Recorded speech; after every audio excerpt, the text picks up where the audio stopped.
दोस्तों ये कहानी है करों भोग की। एक गांव में एक किसान रहता था। उसके परिवार में उसकी पत्नी और उसका लड़का था। सालों बाद पत्नी की मृत्यु हो गई।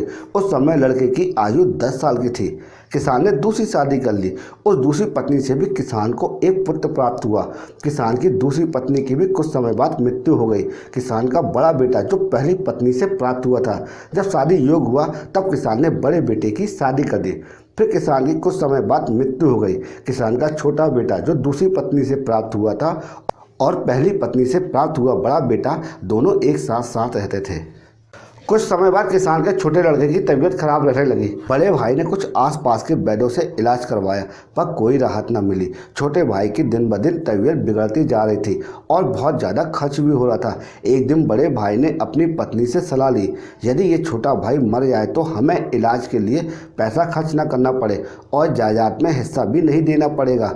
तब उसकी पत्नी ने कहा, क्यों न किसी वैद्य से बात करके इसे जहर दे दिया जाए। किसी को पता भी नहीं चलेगा, किसी रिश्तेदार को शक भी नहीं होगा, क्योंकि बीमार तो था और बीमारी से मर गया।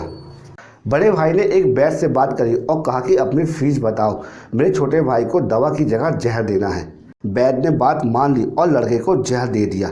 लड़के की मृत्यु हो गई। उसके भाई भाभी ने खुशियां मनाई। रास्ते का कांटा निकल गया। अब सारी संपत्ति अपनी हो गई है। उसका अंतिम संस्कार भी कर दिया गया। कुछ महीनों पश्चात उस किसान के बड़े लड़के की पत्नी को लड़का हुआ।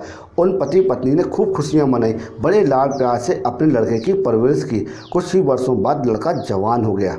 उन्होंने अपने लड़के की शादी कर दी और शादी करने के कुछ समय बाद लड़का बीमार रहने लगा। माँ बाप ने उसके इलाज के लिए बहुत वैद्यों से इलाज करवाया। जिसने जितना पैसा मांगा सब कुछ दिया ताकि लड़का ठीक हो जाए। अपने लड़के के इलाज में अपनी आधी संपत्ति तक बेच दी। लड़का बीमारी के कारण मरने की कगार पर था। शरीर इतना ज़्यादा कमज़ोर हो गया था कि अस्थि पंजर शेष रह गए थे। एक दिन लड़के को चारपाई पर लेटा रखा था और उसका पिता साथ में बैठकर अपने पुत्र की ये दयनीय हालत को देखकर बहुत ज़्यादा दुखी हो रहा था। तभी लड़का अपने पिता की ओर देखकर बोला, भाई सब कुछ हिसाब हो गया है, सिर्फ लकड़ी और कफन का बाकी है, इसकी तैयारी कर लो। ये सुनकर उसके पिता ने सोचा कि लड़के का दिमाग भी काम नहीं कर रहा है। बीमारी के कारण बोला, बेटा मैं तेरा बाप हूँ, तेरा भाई नहीं। तब लड़का बोला, मैं आपका वही भाई हूँ जो आपने मुझे जहर खिला के मरवाया था। जिस संपत्ति के लिए आपने मरवाया था अब वो मेरे इलाज में आधी बिक चुकी है, आपकी शेष है, हमारा हिसाब हो गया। तब उसके पिता फूट फूट कर रोते हुए बोले कि मेरा तो कुल ही नाश हो गया, जो किया मेरे आगे आ गया। पिताजी ने कहा कि इसमें तुम्हारी पत्नी का क्या दोष जो इस बेचारी को जिंदा जलाया जाएगा। दोस्तों उस समय सती प्रथा चलती थी। सती प्रथा में अगर पति खत्म हो जाए तो पत्नी को भी साथ में जला दिया जाता था। तब वो लड़का बोला कि वैद्य कहाँ है जिसने मुझे जहर खिलाया था। तब उसके पिता ने कहा कि आपकी मृत्यु के 3 साल बाद वो मर गया। तब लड़के ने कहा कि ये वही दुष्ट वैद्य है, आज मेरी पत्नी के रूप में है, मेरे मरने के बाद इसे जिंदा जलाया जाएगा। दोस्तों हमारा जीवन उतार चढ़ाव से भरा है। इसके पीछे हमारे अपने ही कर्म होते हैं। हम जैसा बोएंगे वैसा ही काटना पड़ेगा।